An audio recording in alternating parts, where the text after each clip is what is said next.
그러면 이어서 스피치 액트 시어리라고 화용론의 주요 도구다라고 되어 있는 거고요. 먼저 그거 하기 전에 언어 행위 이론이 뭘까를 보시면 언어를 가지고 얘기할 때는 어떤 분들은 분석론, 어떤 분들은 변증론, 수사학입니다. 수사학, 레토릭. 중세 때 그 유행했었던 주류 학문이었죠. 논리학에서 분석론. 보시면 형식 논리학 기억나시죠? 헤를만이라는 수학하는 분들, 이런 분들 같은 경우에는 전제와 결론 사이에 타당한 형식에 주목한다. 그런데 수사학에서는 말하는 사람이 있고 발화하는 사람, 화자와 청자가 있죠. 오디언스. 고려하면서 화용론의 영역으로 들어간다라고 돼 있죠. 근데 이제 논증론, 이제 수학이나 분석 철학 하시는 분들 같은 경우에는 언어 구조를 분석합니다. 가장 이제 그 연역적으로 그대로 분석명제라고 부르는 거 기억나시죠? 총각은 남자다. 그 자체로 그 진술문을 분석하고 들여다보면 참 거짓을 판별할 수 있죠. 이런 게 분석명제입니다. 수학의 논리학으로 더 널리 알려져 있죠. 그런데 변증론이다라고 했을 때는 조금 달라요. 변증론에서는 언어행위 이론, 언어가 행위가 되는, 언어와 행위가 수반되는, 같이 가는, 그거를 중시한다. 달리 말해서 의사소통을 한다는 것은 말의 내용이나 표현이 문제가 아니고 하나의 행위다. 행위로서 경험한다는 거죠, 언어를. 그래서 여기서 이제 강조하고 싶은 거는 특정 남론 공동체에서 설득하는 언어 행위고 결국은 언어는 논증이 되었든 변증이 되었든 뭐가 수사하게 되었든 간에 상대를 설득하는 언어가 행동을 수반하는 행동으로 연결되는 그거다. 언어가 왜 행동인지에 대해서 지금 말씀드리고 있습니다. 그래서 언어행위 이론의 주요 도구 중에 이거 익숙한 분들 계실 거예요. 오스틴하고 서리 개발한 건데요. 서리 화행론 또는 화용론의 주요 도구다라고 하는 거고요. 오스틴이라는 사람이 뭐라 그랬냐면 이렇게 세 가지로 구분을 했습니다. 발화는 그냥 스피치예요. 말하는 거. 제가 지금 말하고 있죠. 그래서 말하기는 일종의 행위다. 행위하는 거라고 행위. 액션, 액트, 퍼포먼스입니다. 그리고 언어 행위는 발화 행위, 여기는 언표적 행위예요. 주어 수로 넣어서 뭐는 뭐다, 뭐는 뭐다, 뭐뭐 해야지요 이런 식으로 얘기하는 거고요. 발화 수반 행위라 그래서 여기로 구분해 보세요. 발화 행위는 말하는 것 자체. 그러니까 화자가 말하면요. 말 속에 수반되는 게 있어요. 여기 in이라는 접두사가 붙어 있죠. illocutionary. 그래서 요거는 뭐냐면 발화 행위 중에 화자가 수행하는 의도적인 행위예요. 자기 의도를 담아서. 의도를 담아서. 그러니까는 그냥 말 소리 들리는 요 차원이라면 그 말 속에 내재되어 있는 발화 행위자가 수행하는 의도적인 행위가 있고요. 그다음에 요게 중요합니다. 퍼는 관통이란 뜻이잖아요. 근데 perlocutionary가 뭐냐면 이거는 청자에게 미치는 영향과 관련된 겁니다. 쉽게 비유를 들어볼게요. 가장 좋은 방법은 예시하는 거잖아요. 아까 말씀드린 것처럼 문 좀 닫아주세요 라고 하려면 일단은 발화 행위가 있죠. 그리고 말하는 화자의 의도가 있죠. illocutionary, 말 속에 수행되는 행위, 기대하는, 수행하기를 기대하는 게 있고 실제로 그 말을 들은 상대방이 그 청자가 요구를 들어주는 고행위, 그러니까 청자가 할 것으로 기대되는, 다시 말하면 제대로 발화가 언어가 역할을 한다면 청자가 문을 열어주겠죠. 그래서 청자에게 미치는 영향과 관련된 행위, 즉 듣는 사람이 어떤 행위를 수행하도록 영향을 미치는 행위 이렇게 구성됩니다. 그래서 오스틴의 요 언어 행위 이론을 이제 그 벤후저라는 사람은 뭐라고 표현했냐면 발화 수반 행위 B와 발화 효과 행위를 B를 함으로써 그는 C를 했다. 이해되시죠? 자기 의도를 담아서 말을 함으로 해서 창문을 열도록 한 거죠. 그래서 이런 식으로 표현하기도 합니다. 그러면 화용론을 주장한 또 한 사람의 철학자, 어마어마한 분이죠. 논리실증주의의 아버지라고 불리는 비트겐슈타인입니다. 비트겐슈타인은 다른 걸로도 유명하고요. 비트겐슈타인은 처음에는 이분을 기억해야 되는 이유가 처음에는 언어를 그림 이론이라고 생각했어요. 그래서 Picture Theory of Meaning이라고 돼 있죠. 사물과 1대1로 대응하는 코리스판던스입니다. 예를 들어서 일종의 아담의 언어예요. 아담의 언어라고 실제로 씁니다. 하나님이 천지를 창조하고 나서 이제 사물에 이름을 붙였죠. 근데 하시다가 이제 지쳐가지고 아담한테 이름 붙이라고 하잖아요. 근데 아담이 이름을 붙일 때는 하나님의 언어는 예를 들어서 이제 저의 이름을 부른다 아니면 보통 명사니까 사물의 이름을 부를 때 그 본질을 드러낼 수 있는 에센스를 잡아내는 그런 이름을 붙였대요. 처음에 이 양반도 그렇게 생각한 거예요. Picture Theory of Meaning. 사물, 대상 세계를 1대1로 묘사하는 그림과 같은 게 언어다. 라고 생각했는데 후기에 바뀝니다. 아니네. 그러고 그래서 이거를 용도 이론이라고 부릅니다. Use Theory. 그래서 언어는 게임이다. 우리가 가족 유사성 이러이러한 의미로 사용한다는 공동의 여기서 가장 중요한 게 생활 양식, 쓸모가 달라지면 언어의 의미가 달라진다입니다. 쓸모가 달라지면 그 개념의 언어의 의미가 달라진다입니다. 그래서 그러면은 우리가 이제 같은 언어를 사용하고 뜻을 알아듣고 소통이 되고 된다는 건 무슨 뜻일까요? 생활 양식을 공유한다는 거죠. 좀 극단적으로 한국에서 어이 여자답지 못해 라는 거하고 저기 막 여성 인권이 막 보장이 안 되는 정말 열악한 나라에 가서 아 여자답지 못해 라는 건 다르죠. 그래서 위트겐슈타인이 후기에는 뭐라 그러냐면 언어는 낱말의 의미는 고정된 게 아니고요. 사용하는 맥락과 규칙에 따라서 달라진다.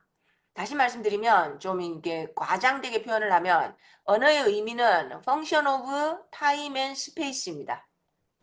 공간에 따라서 제가 여자라도 같은 여자가 아니에요 라고 말씀드렸잖아요. 그리고 오랜 세월이 지나고 나면 다른 의미로 바뀌어버리는 경우가 있죠.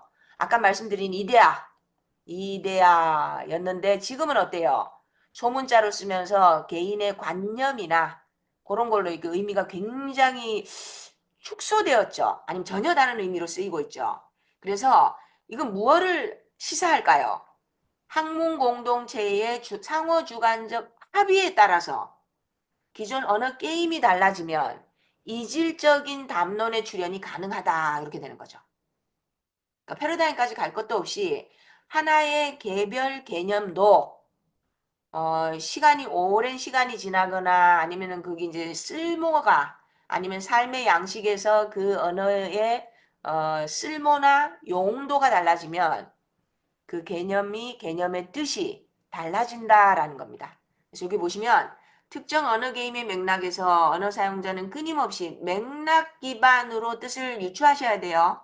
그리고 대답해야 되고 responsibility. responsibility라는 용어 되게 재밌죠? responsibility입니다.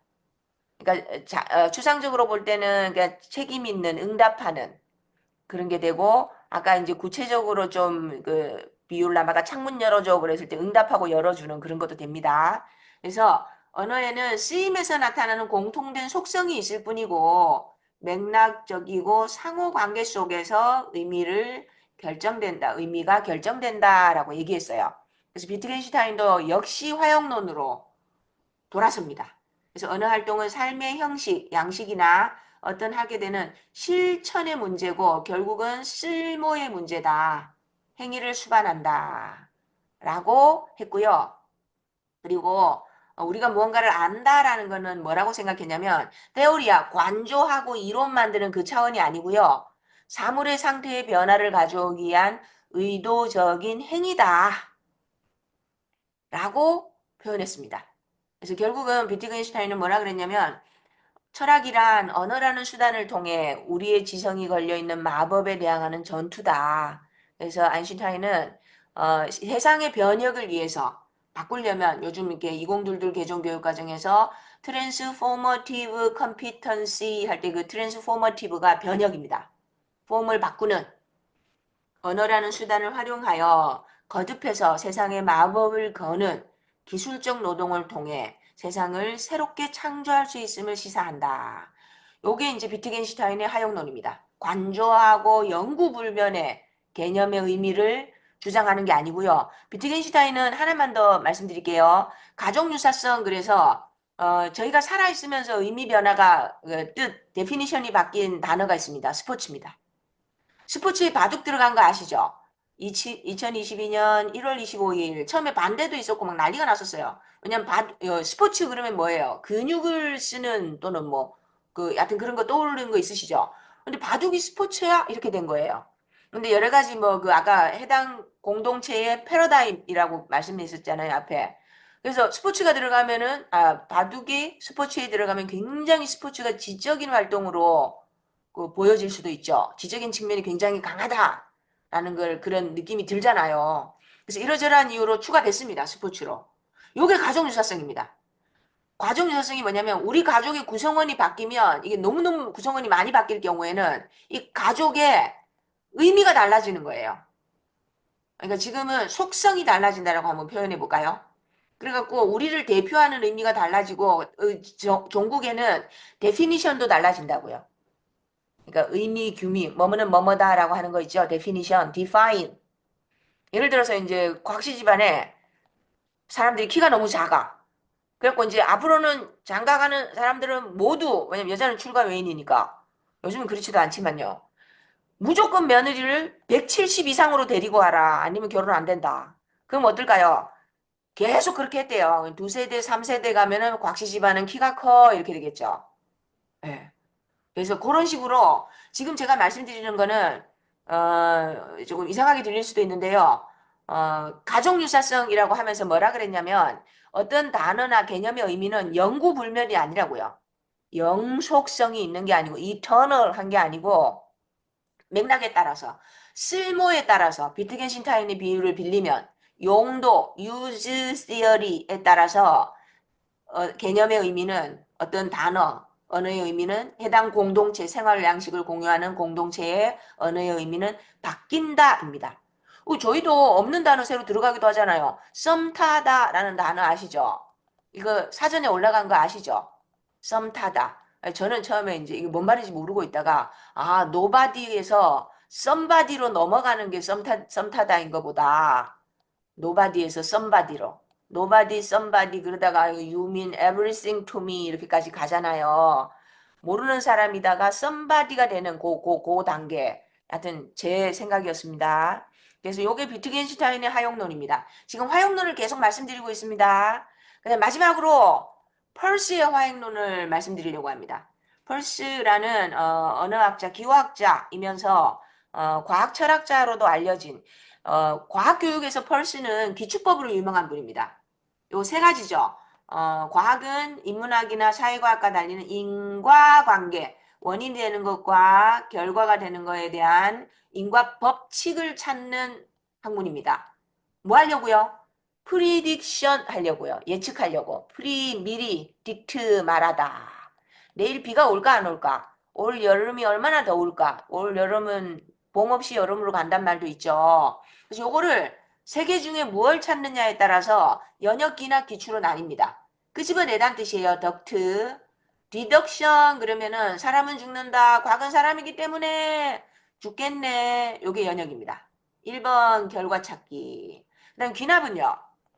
까마귀 1번이 까마귀라서 까매. 까마귀 2번도 까마귀. 100만 번째 까마귀도 까마귀라서 까매. 그러므로 바텀업 귀납입니다. 인덕션. 그 다음 마지막. 기출가 제일 어려우면서도 매력적이에요. 셜록 홈즈의 추론 방법이 기출법입니다. 홈즈는 어떤 분인지 기억나시죠? 누가 죽어야 출동하죠? 사건이 나야. 그러면 왜 죽었지? 하고 이거 검증되지 않은 가설의 그 법칙이 가설이라 그러죠. 잠정적인 설명. 가설을 제안하고 아닌 걸 지워요. 그래갖고 그 가설을 찾아요. 가설을 찾으면 결국 원인을 찾은 거. 이래서 죽었구나. 이거 왜 때문에 죽었구나를 찾는 거예요. 그래서 어쨌거나 그 펄스라는 분은 기축법으로 널리 알려져 있는데 기축법이 뭐냐면 여기서 인과법칙을 찾는 거에서 좀 전에 말씀드린 게 뭐냐면 결과 찾는 연역, 그 다음에 법칙 찾는 기납, 원인 찾는 기축, 가설을 추론한다. 그래서 가축법이라고도 불립니다. 이렇게 세 가지로 구분이 되는데 펄스라는 사람이 화양론을 제안한 가장 대표적인 분입니다. 그리고 펄스와 관련해서는 저희가 하나를 더 알아야 됩니다. 그래서 조금 길어질 것 같으니까 조금